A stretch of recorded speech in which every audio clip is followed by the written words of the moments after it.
మహాత్మా గాంధీకి నోబెల్ బహుమతి ఎందుకు ఇవ్వలేదో మీకు తెలుసా? అసలు నోబెల్ బహుమతి అనేది ప్రపంచంలో శాంతి కోసం పోరాడే వ్యక్తులకు ఇస్తారు. ఆల్ఫ్రెడ్ నోబెల్ అనే వ్యక్తి డైనమైట్ని కనుగొన్నాడు.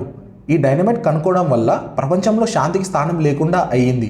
యుద్ధంలో ఈ డైనమైట్ వాడడం వల్ల ఎంతోమంది ప్రాణాలు కోల్పోతున్నారు. నేను డైనమైట్ని కనుక్కోవడం వల్ల ఎంతోమంది ప్రాణాలు కోల్పోతున్నారు కాబట్టి ఈ ప్రపంచంలో శాంతి స్థాపించిన వ్యక్తుల కోసం ఆల్ఫ్రెడ్ నోబెల్ గారు 1985లో ఈ నోబెల్ బహుమతులను ఇవ్వడం స్టార్ట్ చేశారు.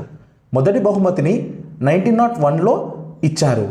మన భారతదేశంలో మహాత్మా గాంధీని శాంతికి ప్రతీకగా అంటారు.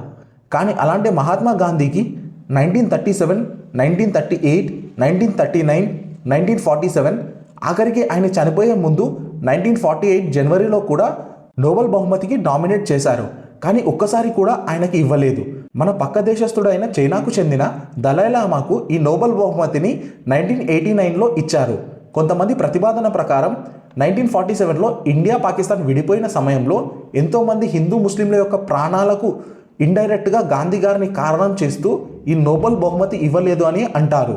మరికొందరి వాదన ప్రకారం గాంధీ గారు లాయర్గా ఆఫ్రికాలో పనిచేసే సమయంలో అక్కడున్న భారతీయుల కోసం మాత్రమే పోరాడాడు అని, అక్కడున్న ఆఫ్రికన్ల కోసం ఏనాడు పోరాడలేదు అని చెప్పేసి ఆయనకి ఇవ్వలేదు అని కొంతమంది వాదన.